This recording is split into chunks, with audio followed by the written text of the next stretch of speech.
네, 글로벌 이슈 플러스 들어왔습니다. 이 시간에는 블록체인 전략연구소 배운철 소장 모시고 가상화폐 시장의 동향 살펴보도록 하겠습니다. 안녕하십니까? 반갑습니다. 네, 반갑습니다. 전 간밤에 주식시장도 와 이걸 말아 올리네 하면서 놀랐는데 비트코인도 다 말아 올렸더라고요. 네, 네. 10만 5천 달러까지 최근에 어떤 강세를 다시 입증하는 그런 모습을 보였는데 신용등급 강등 사태 뭐 별로 비트코인한테 큰 이슈가 아닌가 봐요.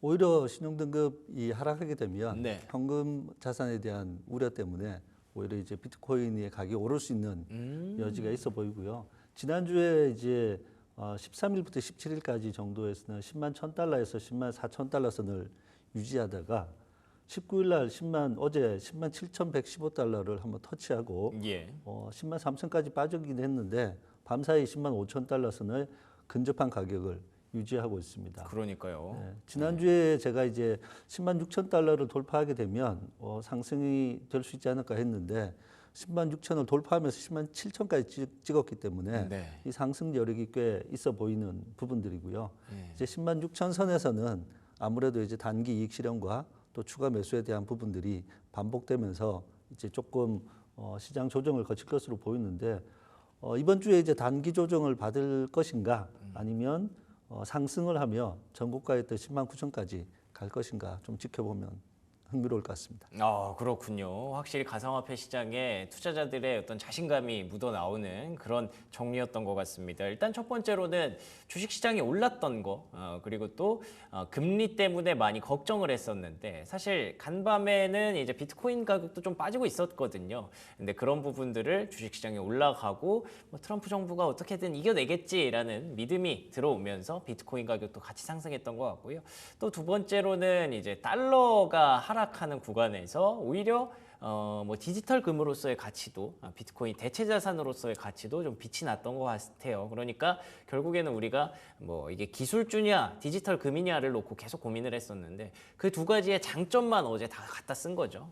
그래서 이럴 때 비트코인이 확실히 메리트가 있구나라는 거를 자신감이 느껴지는구나라는 걸 알게 됐는데 또 개별적인 어떤 이슈들도 분명히 있기는 있었거든요. 예를 들면 스트래티지에서 또 비트코인을 대량으로 산다고 얘기를 했다면서요. 네, 지금 최근 뭐 비트코인 행보 중에서는 스트래티지의 공격적인 행보가 가장 눈여겨볼 만한데 마이클 셀러 회장이 다시 이제 셀러 트래커 차트라는 것을 이제 X에 공개하게 되면 이제 매수가 임박했다라는 예고편인데 그렇군요. 이번에도 이제 셀러 트래커를 이제 공개하면서 추가 매수를 예고했습니다.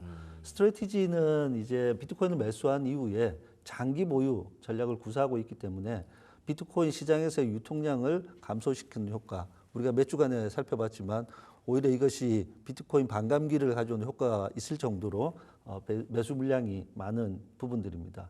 또한 스트래티지의 이러한 기업 재무 전략이 기업 가치를 높인다는 성공 사례들을 보여주면서 기관과 또 기업들에서 우리도 스트래티지 전략을 좀 따라해야겠다라고 하는 비슷한 전략을 구사하는 기업들이 늘어나고 있다는 부분들도 좀 우리가 주목해야 될 부분들이고요.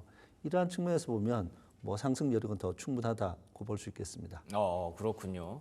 그래서 이 그 스트래티지의 전략을 믿고 뭐 기업들도 많이 우리도 해볼까라는 생각을 하고 있습니다만 미국의 공적연금에서도 스트래티지 전략에 대한 지지를 보냈다는 소식이 있습니다. 스트래티지 주식을 대규모로 샀다고요? 네, 이제 미국 이제 연금 기금에서 예. 이제 1분기에 이제 투자했던 포트폴리오가 나오게 됐는데 이제 14개 주에서 연금 기금에서 총 6억 3,200만 달러 규모의 스트래티지 주식을 매수했다라는 것입니다. 그러니까 주별로 살펴보니까 캘리포니아주, 플로리다주, 위스콘신주의 순서인데 이 1위를 했던 플로리다주 같은 경우는 캘리포니아주 같은 경우는 플로리다주에서 구매한 것보다 거의 3배 가까운 주식을 보유하고 있어서 이런 부분들은 비트코인에 직접 투자하기 어렵거나 조금 이제 까다로운 기관들이 우리도 비트코인 투자를 해야겠다고 했을 경우에 스트래티지의 주식을 매수함으로써 간접 투자 효과를 내고 있습니다. 뉴햄프셔주 같은 경우에는 재무기금의 5%까지 최대 비트코인에 투자할 수 있는 법안을 승인함으로써 이 각 주별 단위의 이제 재무 전략들도 비트코인과 매우 밀접하게 연결되고 있다. 특히 이제 미국의 공적 연금 중에서 직접 또는 간접 투자로 들어온다라고 하면 비트코인 가격 상승에는 긍정적인 요인이 될 것입니다. 그렇겠죠. 예, 공적연금, 스트레티지가 주식을 사는 것, 그러니까 코인을 사는 것도 호재지만 거기에다가 공적연금이 힘을 실어준다는 것도 시장에서는 어떤 센티멘탈적인 측면에서, 투자 심리 측면에서 분명히 도움이 되는 이슈였던 것 같아요. 그런데다가 심지어 JP모건까지 들어온다는 얘기가 있습니다. 네, 어제 네. 흥미로운 소식들이 많이 나왔는데 맞아요. 어제 JP모건이 연례 투자자의 날 회의에서 JP모건 이제 제이미 다이먼 회장이 네. JP모건에서도 비트코인을 매수할 수 있도록 이거 굉장히 큰 이슈 제공하겠다. 아닌가요? 굉장히 큰 이슈죠. 네. 이제 우리가 그동안 전통 금융기관 중에서도 이제 가장 보수적인 금융기관 쪽이 그러니까요. 은행인데 예. 이 은행에서 비트코인을 매수할 수 있는 서비스를 제공하겠다라는 부분들은 비트코인 구매를 위한 유동성이 최대로 확대된다는 그런 의미를 가지고 그러네요. 있습니다. 네. 다만 이제 서비스 시점은 언제인지 정확하게 밝히지 않았다는 부분이고요. 흥미로운 것은 JP모건 제이미 다이먼 회장은 이제 암호화폐 기술과 이제 비트코인에 대해서 약간 이중적인 입장을 가지고 있거든요. 네. 작년 4월에 블룸버그하고 인터뷰했을 때만 해도 비트코인은 폰지 사기다라는 입장을 그래요? 얘기했었고 네. 올 1월에도 CBS 인터뷰 통해서는 비트코인의 내재 가치가 없으며 거래를 위한 상품으로 보기 어렵다라는 입장이었는데 이제 어제 이런 발표를 했다는 것은 시장에서 봤을 때 고객들의 비트코인 구매에 대한 요구사항이 커지고 있다, 충분히. 그렇겠네요. 그리고 이것을 이제 상업적으로 봤을 때는 거래량을 예상해 봤을 때는 이게 충분히 돈이 되겠구나라는 두 가지 측면에서는 동의했다라고 보고요. 네. 그리고 이 내용을 소개했던 기사의 첫 문장을 보면 이제 암호화폐는 곧 주류가 될 것이다. 그러네요. 이런 선언적 문장으로 되어 있는데 이제 이런 추세들로 봤을 때는 암호화폐가 주류 금융 상품으로 합류하는 것은 시간 문제라고 보여집니다. 그러니까요. 미국이 그 가상화폐에 대해서 굉장히 전형적인 입장을 보인 것도 저는 되게 큰 이슈라고 생각을 했었는데 그 안에서도 가장 전통 금융사인 JP모건, JP모건 또 은행들 안에서도 가장 어떻게 보면 대장이잖아요. 거기서 이렇게 특히 제이미 다이먼 CEO가 이런 얘기를 했다는 건 굉장히 큰 이벤트였던 것 같아서 전통 금융사들까지 이제 계속 열리고 있는 마당에 우리나라는 왜 이렇게 좀 느린지 그런 생각도 좀 하게 되네요. 그래서 이렇게 뭐 ETF도 생기고 정말 많은 수급들이 계속 비트코인 쪽으로 몰려가면서 이제는 뭐 채굴량보다 오히려 이렇게 사모으는 그런 수급이 더 많이 늘어나서 가격이 또 이제 희소성으로 인해서 올라갈 수도 있다라는 분석이 나오고 있다면서요. 네, 지금 이제 ETF로 통한 유동성 공급이 잘 되고 있는 부분들과 이제 스트래티지처럼 이제 매수를 한 후 장기 보유 전략을 가져가는 것이 이게 전략적으로는 우수하다. 자체적인 현금 유동성의 문제만 없다면 그것을 이제 어느 정도 시장에서 받아들이고 있기 때문에 장기 투자에 대한 투자자들이 늘어나게 되면 아무래도 이제 유통되는 유통량은 더욱더 줄어들게 되는 부분들이고, 그렇죠. 예, 기관, 기업 다양한 이제 수요들은 늘어나는 데 비해 장기 투자가 늘어나면서 유통량은 줄어드는 부분들이 단기적으로 상승을 더욱더 촉발시키고 있는 그런 상황입니다. 이게 계속 물고 물리면서 오히려 상승이 또 상승을 만드는 그런 네네. 상황이라고 봐야겠군요. 네. 좋습니다. 그러면 저희가 이제 알트코인 쪽으로도 한번 얘기를 해볼게요. 지금까지는 비트코인 기반해서 가격 상승을 한번 얘기를 해봤다면 최근에는 알트코인도 꽤 불장이 좀 나오고 있거든요.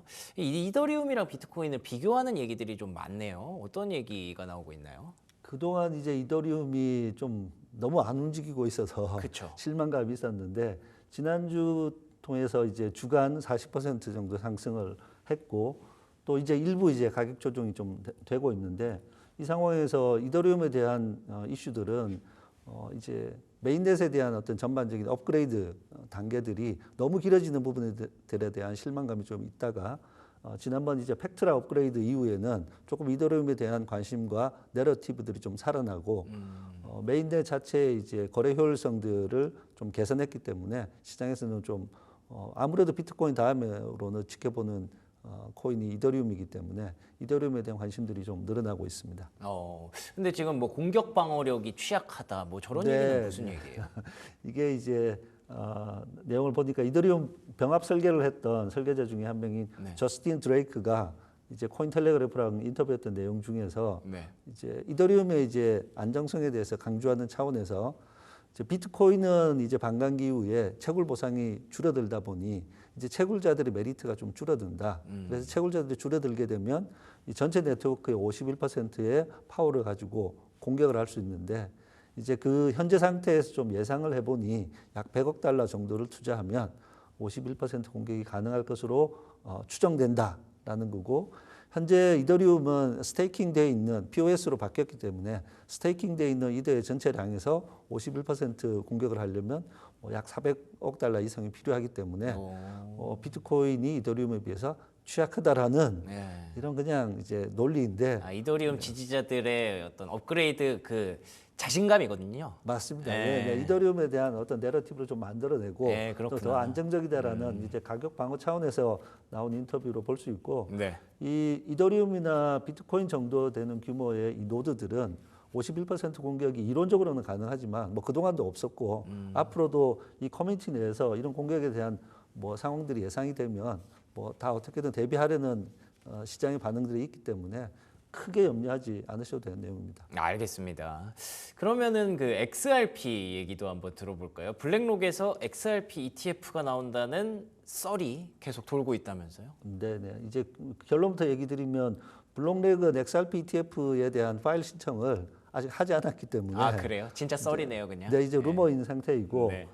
이 알트코인 중에서 XRP가 관심을 계속 가지는 부분들은 지난 3월 2일 트럼프 대통령이 전략적 비축 자산 중에 그쵸. 한 항목으로 XRP를 언급을 꼽았으니까. 했었고요. 예. 그리고 어제 CME 그룹에서 XRP 선물 ETF가 출시가 됐습니다.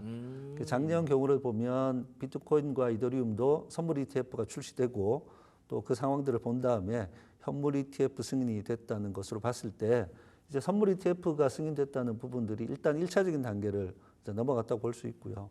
그러면 SEC와의 어떤 규제 부분들은 이제 법원에서 이제 최종 합의를 이제 기각하긴 했지만 그 절차적 문제로 기각을 했던 부분이어서 보완을 한다라고 했는데 전반적으로는 이제 시가총액으로 봤을 때는 뭐 테더 스테이블 코인 빼고 나면 다음이 XRP이기 때문에 시장에서는 XRP ETF에 대한 기대감이 매우 크고요. 이제 블룸버그 인텔리전스가 이제 4월 말에 이제 예상했던 부분에서는 연말까지 ETF 승인 확률은 85% 정도로 보고 있고 폴리마켓에서는 7월 말까지 승인 확률은 32%, 연말까지는 83%로 예상을 해서 다음번 상품은 뭐 XRP가 가장 확률이 높지 않을까. 다만 이제 트럼프 행정부의 전체 일정하고 좀 연관이 있어 보이기 때문에 예. 그 일정들을 좀 살펴보면 좋을 것 같고 XRP가 이런 개소한 내러티브를 살려낸다는 부분들은 다른 코인들에 비해서는 좀 더 관심을 가질 만한 부분들입니다. 그렇군요. 이더리움과 XRP 얘기가 이렇게 계속 많이 나오는 걸 보면 확실히 가상화폐 시장의 분위기가 많이 좋아졌습니다. 비트코인 얘기만 주구장창 저희가 했었는데 이제는 좀 더 확장적인 이야기를 할 수 있는 그런 투자 심리가 왔군요. 국내로도 한번 돌아볼까요? 국내에서 스테이블 코인 기반의 그 결제가 가능한 카드가 출시된다는 얘기가 있네요. 이 내용은 이제 보니까 스테이블 코인 카드를 출시하는 부분들은 홍콩에 본사를 둔 카드사이고요. USDT, USDC를 사용할 수 있도록 하고 뭐 신용카드가 아니기 때문에 실명 인정, KYC만 하게 되면 누구나 발급이 가능한 상태로 지금 소개되어 있습니다. 그리고 비자 제휴를 통해서 전 세계 비자 가맹점에서 사용할 수 있다는 부분들을 이제 어필하고 있고요. 다만 이제 현재 국내 스테이블 코인에 대한 규제가 명확하지 않기 때문에 이런 실효성에 대한 부분들은 아직 얘기할 부분들이 아닙니다. 그렇군요. 이게 이제 비자망을 쓰기 때문에 카드사 결제 방식에 뭐 2, 3일 걸리는 부분들로 동일하고요. 네. 또 이제 뭐 카드 수수료라는 부분들이 기존 카드사에 비해서 뭐 아직 경쟁적으로 우위에 있다라고 보기 어려운 그런 상황들인데 이제 스테이블 코인과 관련해서는 미국에서 워낙 강력하게 드라이브를 걸고 있기 때문에 국내 대선 후보들도 디지털 자산 공약 중에 스테이블 코인과 관련된 정책들이 들어 있습니다. 그래서 이러한 부분들인데 미국이 스테이블 코인을 발행하는 부분들은 달러 기축통화 위상 강화와 유지라는 분명한 목표가 있는데 예. 국내는 이와 관련해서 워낙에 디지털 페이들이 활성화되어 있는 상황이어서 스테이블 코인 발행과 관련해서는 좀 더 많은 검토와 논의가 필요한 이슈입니다. 그렇기는 하네요. 뭐 굳이 이게 생긴다고 해서 제가 뭐 당장 스테이블 코인 카드를 뭐 발급 받을 것 같지도 않고, 네네. 예, 뭐 워낙에 요즘 페이가 잘 돼 있으니까. 맞습니다. 예, 그리고 우리 입장에서 스테이블 코인을 쓰는 건 결국에는 또 달러 쪽의 어떤 강세를 유도하는 그런 일이기도 하기 때문에 그렇게 국내 정부나 제도적으로 강력한 드라이브가 걸릴 것 같지는 않기는 하네요. 네, 다만 이제 워낙 이슈가 중요한 이슈이기 때문에 그렇죠. 예. 이제 뭐 저는 이제 폭넓은 의견 수렴을 통해서 특정한 기관이나 특히 이제 금융기관 쪽에 혜택으로 가는 정책이 나와서는 우리가 글로벌 시장의 경쟁력을 확보하기 어렵지 않을까라는 생각이어서 네. 좀 이제 진짜 새로운 관점에서 스테이블 그러네요. 코인을 바라봐야 될 것 같습니다. 예, 진짜 뭐 명확하죠. 미국의 입장에서는 스테이블 코인이 잘 되면 달러 패권을 유지할 수 있다라는 명확한 그런 장점이 있기 때문에 계속 밀고 있는 건데 그걸 우리나라에서는 어떻게 그럼 받아들여야 되고 어떻게 활용을 해야 될까에 대한 고민이 진짜 좀 간절하게 필요할 것 같습니다. 이대로 가만히 있다가는 정말 원하는 진짜 갈 데가 없는 그런 상황이 될 수도 있기 때문에 자 그러면 투자자들 입장에서는 어떤 전략으로 임하면 될까요? 뭐 지금 계속 저가 매수 얘기를 하셨는데 뭐 그게 계속 잘 맞아 들어가고 있어요. 네, 지금 이제 장이 좋은 상황으로 전환됐기 때문에 좀 말씀드리기가 훨씬 더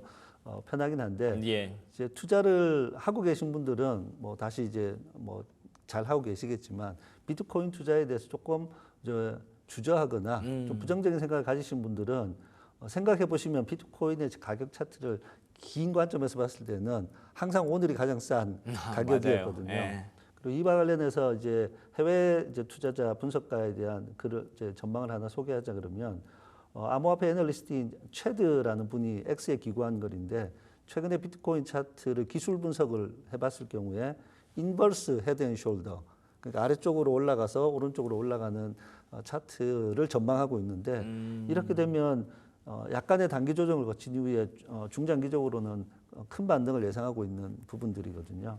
그래서 분할 매수에 대해서는 좋은 타이밍이고 이제 비트코인을 투자하고 있는 투자자분들은 내일의 가격을 기대하며 오늘 분할 매수에 들어가고 비트코인이 현재도 없는 분들은 어제 가격을 기억하면서 오늘이 비싸다고 주저하는 부분들이 있는데 한번 투자에 들어가봐도 좋을 것 같습니다. 맞습니다. 이게 결국 사봐야 알거든요.